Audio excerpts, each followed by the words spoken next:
Hi guys, welcome back to our YouTube channel. Okay, so in this video, we will be starting with a new topic, which is friction or frictional forces. So, I would say that it is one of the most important topics from Newton's laws of motion that comes in JEE, and it's not much difficult. I would say it's quite easy on the easier side because it's very intuitive. I mean, we can associate with it very easily, right? So, without wasting much time, let's get to it. Okay, so our topic for today is friction. Okay, so what is friction? So, when we were kids, we often wondered, like, when we rolled a ball across the floor. Okay, suppose we start rolling the ball, we realize that after a few seconds it stopped rolling, right? So why should it technically stop rolling, right? We have provided a force to the ball, and as a result it is accelerated with some acceleration. It's a okay. So from Newton's first law we know that this body would continue to be in motion unless it is acted upon by an external unbalanced force. Okay, but visibly in front of us we can't see any other force acting upon it. So what is this mysterious force that stops the ball? Okay, this force is friction force, frictional force. Similarly, like when there is a huge heavy box in your house, okay, let's say heavy box, and you start pushing it, you apply your force, but it doesn't move, right? So if you are the only person applying force on this block, it should technically move. If Fx is positive, is some positive quantity, then it should start moving, right? But it doesn't. So of course there is something balancing this force out, zeroing it. Okay, so this is once again frictional force. Okay, so coming to what is frictional force? Frictional force, we have to remember two important points. Okay, firstly, it is contact force. It would be better to say that it is the tangential component of the contact force. Okay, so what is contact force? Suppo- Contact force is the contact force is simply the force due to contact between two surfaces, right? So let's suppose this is a block and we keep it on the ground. So these two bodies are in contact. So the force exerted by this one body over the another body due to contact is known as contact force. Now this contact force has two components. One is the tangential component, which we call frictional force F. This is a frictional force, and another is the vertical component, which we call the normal force. Normal. Okay, this is the normal force.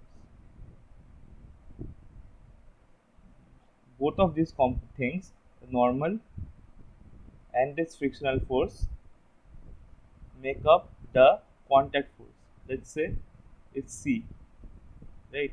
So basically, this is the contact force denoted by, let's say, C. Okay, so this is the net contact force. So this frictional force, that is F, this is the tangential component, and this vertical component is the normal. Okay, so is the tangential component of the contact force. Second point, frictional force always opposes tendency of relative motion between the surfaces in contact. Now, what do we actually mean by this? Okay, let's say here we had, like in the first example, what we saw, like here's a ball, we started rolling it with some acceleration A, and it stopped. Okay, so what basically happens here is that this ground, it that frictional force, it this ball wants to move towards this side, right? Because we have provided an acceleration towards the right. Okay, so this frictional force has a tendency to oppose this motion. So it will start acting towards the left. As a result, the ball slowly decelerates and ultimately has attains a zero velocity. Okay. Similarly, when we pushed that heavy box, which say let's say F, and the block didn't move, that was because the frictional force was applying an equal and opposite force on the block F in the opposite direction, right? And F, the magnitude of F was equal to that of F. As a result, the block didn't move. Okay, so this is the basic logic behind frictional force. Now we have to remember one thing, that in this chapter, or in basically in our JEE syllabus, we are always dealing with dry friction. Okay, that is friction between the dry, unlubricated surfaces. Now, what does this mean? This means that we are dealing with contacts of a solid with another solid. Like there is no contact of an object with any fluid or something. Okay, basically, in everywhere we have air, so basically it comes into action because air is a fluid. But for the sake of our problems, we tend to neglect that. Okay, so basically, these are dry friction. Often, like if we call about non-dry friction, let's say like it's basically a drag force. Like suppose there is a viscous fluid and we drop a ball into it, we would gradually see that it slowly decelerates and attains a terminal velocity. So basically in this case they have drag, which is, so let's see how this frictional force works. Okay, so let's suppose that we have let's say a block on the ground of mass m, and we apply a horizontal force F to it, and it moves with a constant velocity v. Now it is important here because v is constant. What does v constant mean? That means the net force is zero, right? Okay, so net force is zero. Now we draw the free body diagram of this block. Alright, so what do we see? There's this bit of block. Okay, so there's a horizontal force F here. There is a weight of the block which is equal to mg. There is a normal force acting vertically up, n. Okay, and there is a frictional force acting along this side. Now, why does friction force act along this side? Because the force is along the right hand side. So the frictional force would have a tendency to oppose the force. So of course it would act towards the left. Okay, so from here we can see that since the net force is zero, so F would be simply be equal to F, and the net contact force, that is C. This is the net contact force. Net contact force, it goes somewhat like this, right? It is a rectangle, so it goes somewhat like this. So it is C. The net contact force C is simply the sum of N and F. F small f. So the magnitude of C is equal to root over of n square plus f square. Okay. Also, experimentally, it has been found out that the frictional force F is equal to mu k into n when it is in motion. Okay, now this qk, this is actually fk, we can say this is basically kinetic friction fk, and fk is equal to mu k into n, where mu k is the coefficient of kinetic friction, and n is a normal force. Now it is not good to represent it in this manner, it's basically in magnitude. So basically somewhat like this. We can't determine the magnitude of the direction of frictional force because it is always opposite the direction of motion, right? So it's not apparently, it's not it's very difficult to predict direction of friction. We need to calculate, we need to see that along which direction the tendency of the body is to move, and we should apply the friction, and the friction is applied in the opposite direction. Okay, so that's what how this happens. Now, why is this frictional force apparently proportional to normal force? This has some logic. Okay, now the logic lies here that what is the origin of friction? Let's go to the next page. Okay, so the all the surfaces we see, we know that friction is a contact force, right? So when two surfaces are in contact, okay, the net surface area in contact with each other is bit very less. Okay, I mean the obviously we say it's somewhat like, let's say this is surface one, and let the block be like somewhat like this. Okay, so the area actually in contact is much less than the visible surface area. Okay, so as a result, the stress is very high. This is big. This is because we know that the stress is equal to force per unit area, right? As a result, since A is very less, the area is very less, so the stress is very high. As a result, what happens is that these points they weld and fuse together under extreme pressure. Okay, under extreme pressure they weld together. So when we are applying this force here, F, it must be sufficient enough to break these welds. Okay, to set these welds free once again. Now it's intuitive that when the if the normal is high, the pressing forces would be greater, right? Normal is like this. Okay, so we sorry. So from last diagram we saw that sigma f y. What was it like? It was like n here and with let's say weight mg here, right? So sigma fy was 0 because there is a movement along vertical direction. So simply n is equal to mg.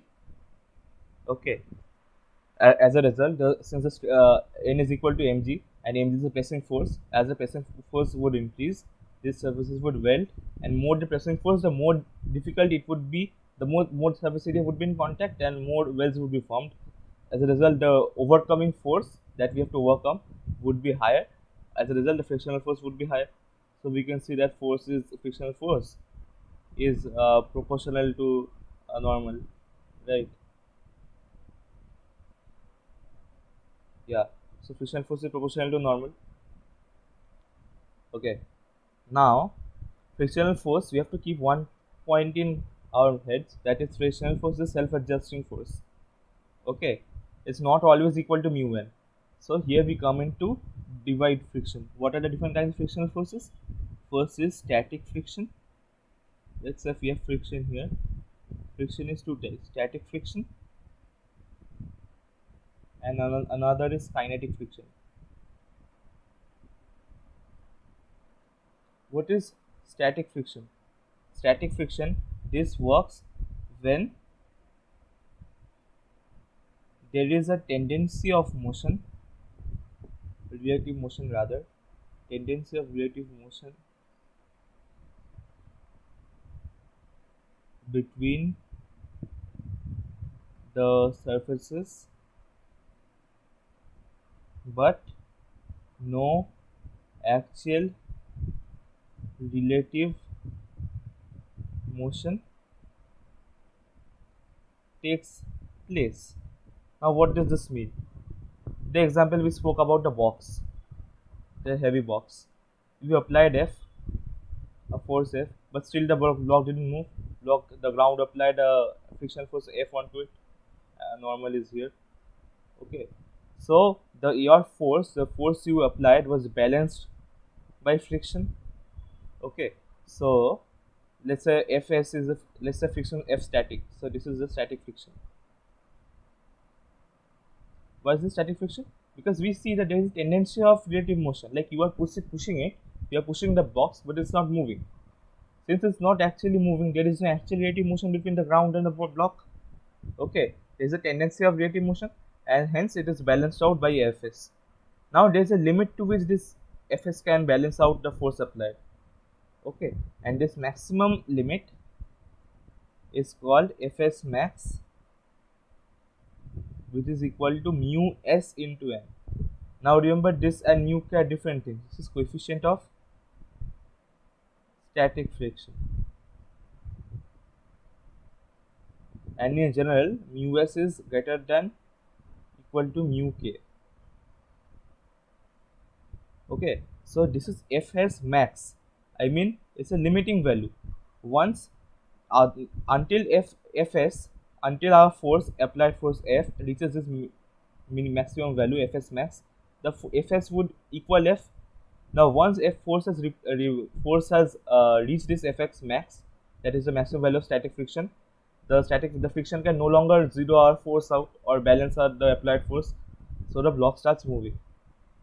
Okay, so basically a static friction, if we represent it by fs, lies between 0 to fs max,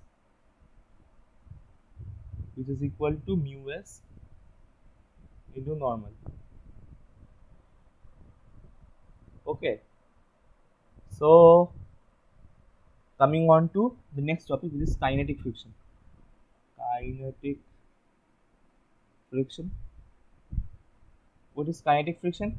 Kinetic friction is nothing but, as we discussed, it has a fixed value, that is of mu k into n.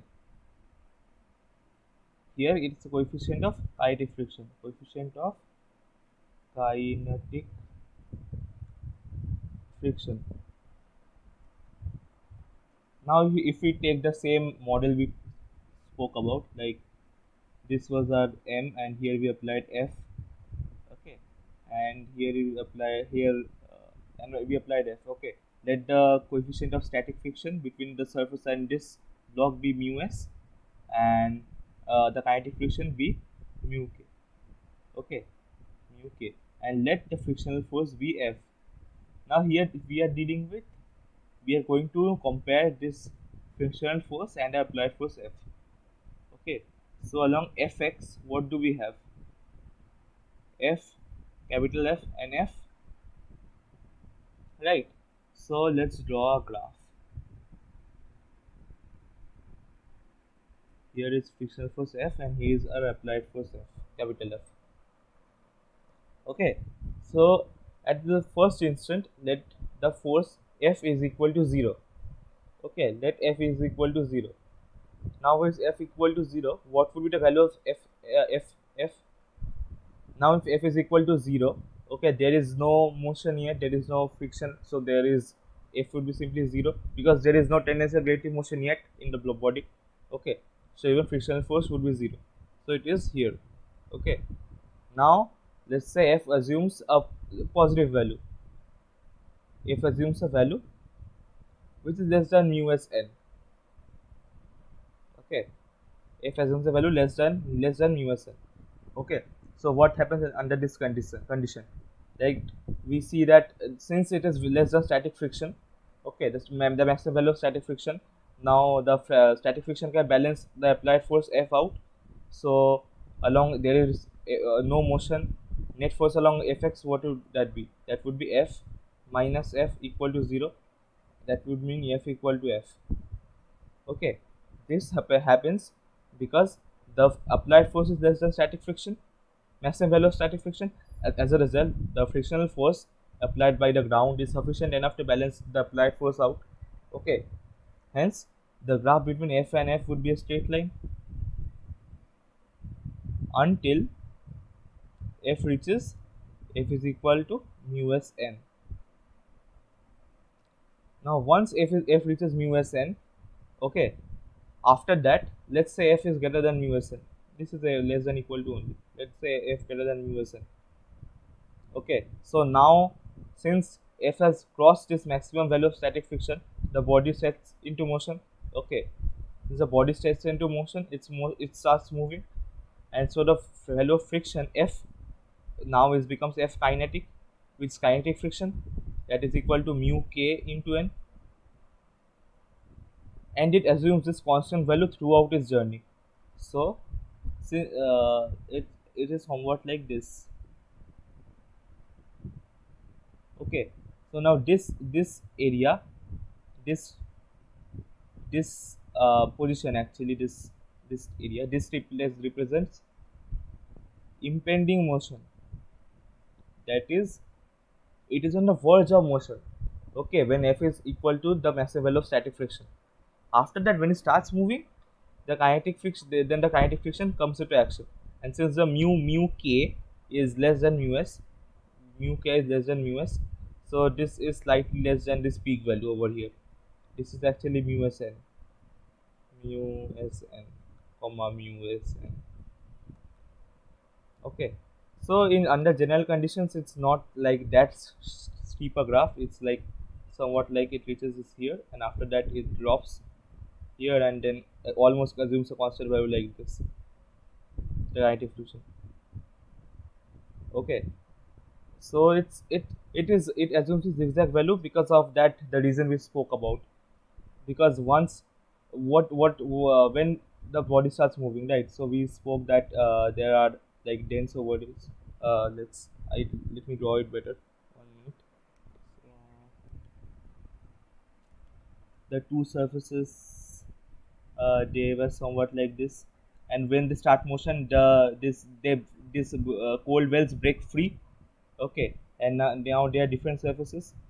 Now over the course of its motion, different wells are formed and broken. Okay, but the wells are not as intense as it was at this moment, because we had broken all the wells, right? And see, when it sets into motion, it doesn't get much time of forming wells to the extent it was initially when it was at rest. Okay, so as a result, it assumes a zigzag graph like this. This is fairly constant. In your problems that you would be dealing with in JE, often there would be mu s and mu k separate values would not be given. Okay, so under such conditions, you would assume that mu s equal to mu k is equal to the mu, which would be given in the question. You do it unless mu s and mu k are differently given, independently given in a question. Okay, if this is not given, then you take mu as both these things. Okay, so without wasting much time, let's jump on to a question. Okay, so let's say that we have an inclined plane. Let's say this angle of inclination is phi. Here is a block of mass m, and let's say it is stationary.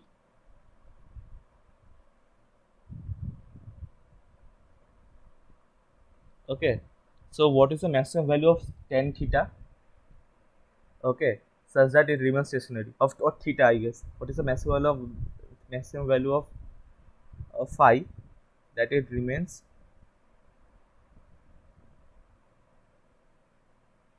stationary? Okay, let the mu be, let me take mu s is equal to mu k is equal to mu for this surface. Now, when we first see any problem of friction, our first job is to draw the free body diagram of the block. Okay, so of the system we want to deal with, rather. So let's draw this block. It's M, right? So what are the forces acting on this block? So here is the downward force, which is the weight mg. Okay, now here would be a normal force n. Okay, now this block would have a tendency of sliding downwards due to its weight. Okay, due to its weight, because if we divide it into two components, let's say this is phi, so this would be phi, so this is mg cos phi, and this is basically mg sin phi. So it has a tendency of moving, sliding down this slope. So as a result, the friction would try to prevent it because its tendency is always to oppose motion. So our friction, which is F, is acting here. Okay. Now it is given that it remains, the block is stationary, right? So what does this mean? It is stationary means that F, which is F, is less than equal to Fs max and this means that is less than equal to mu s n, which in this case is less than equal to mu n. Okay, now let's choose our coordinate axis. Let's take this as our j cap and this direction as our I cap. So along j cap, there is no displacement of this block along j cap. Okay, so for that reason n minus mg cos theta would be equal to 0. So here we get n is equal to sorry, mg cos phi rather. So this is equal to mg cos phi. Okay, and since it's stationary along I cap is there is also no motion. Okay, hence the force is balanced in I cap. So mg sin phi would be minus f is equal to 0, which means that f is equal to mg sine of phi. Alright, so now we had this initial condition that f is less than equal to mu n. So what does this mean? That now this means that mg sine phi is less than equal to mu into what is n, mg cos phi.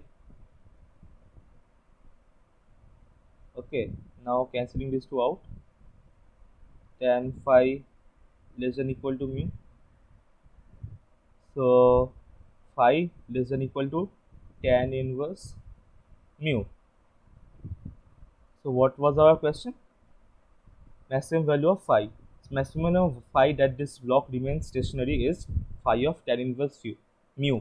Now if we increase phi further on, then the block will start sliding down. Okay, pretty simple question. Now let's get on to another question. Okay, this is also pretty conceptual one. Okay, please when I give these questions, please give it a try at first before seeing the solutions. It would help you and would enhance your capabilities and even test your logic, how you have understood the concept, right? So please give it a try once, pausing the video.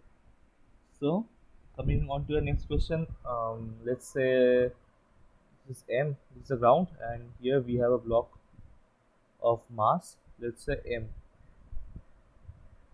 Now what is the minimum value of applied force F that sets the block into motion?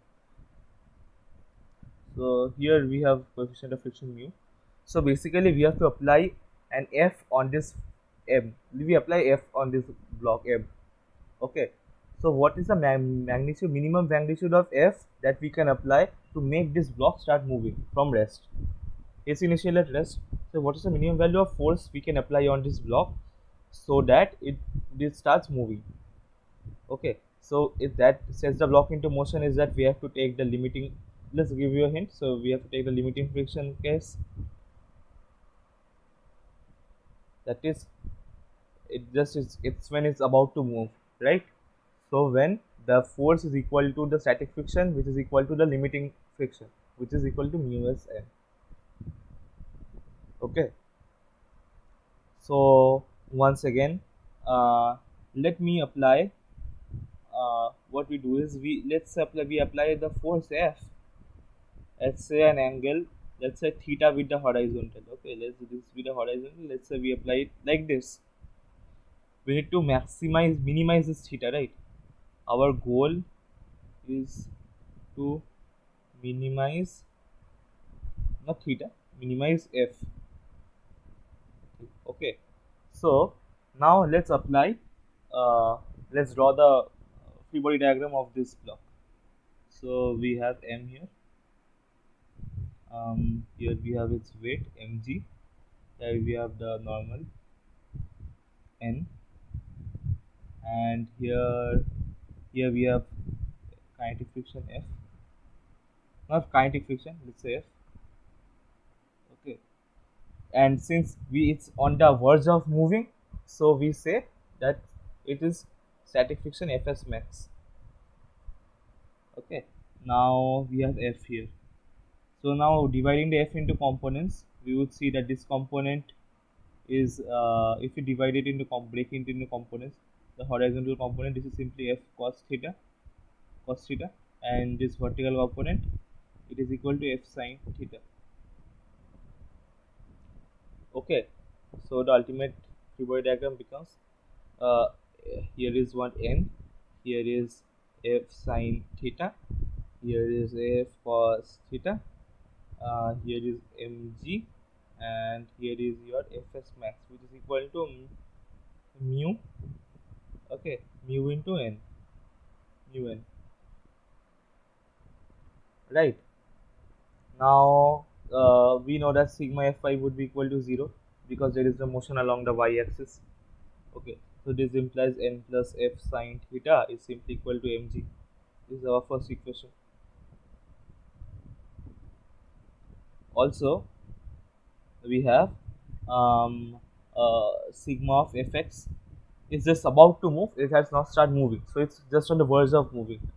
Okay, now since it's just at the verge of moving, we can consider that sigma fx is equal to 0,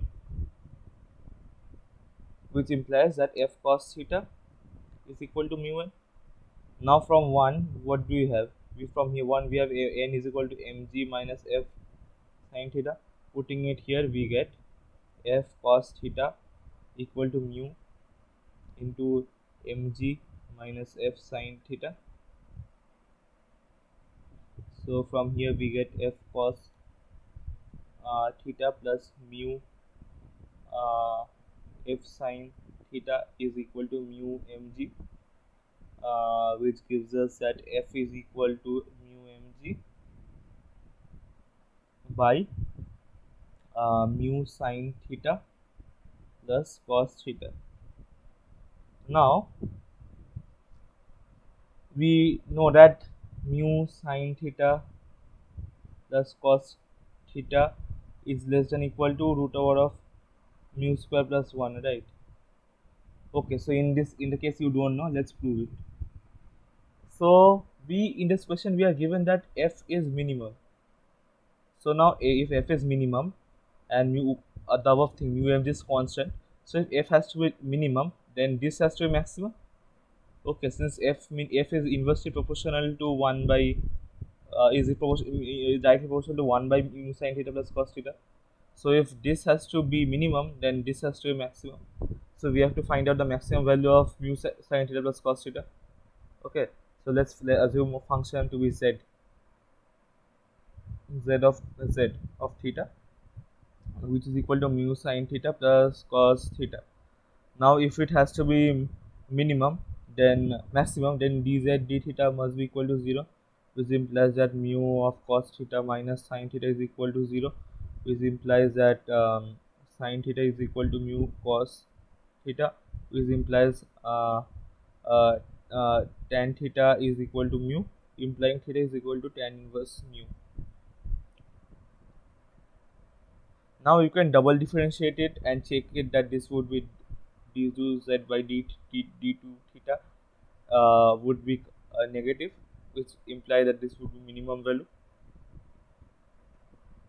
Okay, actually it's pretty easy because if you differentiate it once again, what would this be? It's really like minus mu sin theta minus cos theta. Now this is positive, this is positive, this is positive, so entire expression is less than 0. So of course this is a minimum, this satisfies our double differentiation test. So of course like this is the maximum value of uh, z of theta. So like for to maximize z theta, theta must be tan inverse mu. Then what is the maximum value of z? Maximum value of z theta, that is equal to, okay, so we are given the tan theta is mu. So uh, let's draw a triangle. So cos theta is equal to 1 by root over of mu square plus 1, and sin theta is equal to mu by root over of mu square plus 1, right? So is equal to mu of sin theta. What is sin theta? Sin theta is mu of mu square plus 1, and cos theta is simply 1 by root over of mu square plus 1. So it's pretty simply like mu square by root over of mu square plus 1 plus 1 by root over of mu square plus 1, which gives us mu square plus 1 by root over of mu square plus 1. So which is equal to root over of mu square plus 1. Okay, then what is f min? F min, that is equal to mu mg by maximum value of this, which is equal to root over mu square plus 1. So that is simply equal to mu mg by root over of mu square plus 1. Okay, so this gives us our answer. Yeah, so in this video we discussed some preliminary concepts about friction and a couple of problems. From later video we would come across better problems and even solve some JE problems. So keep studying and bye bye.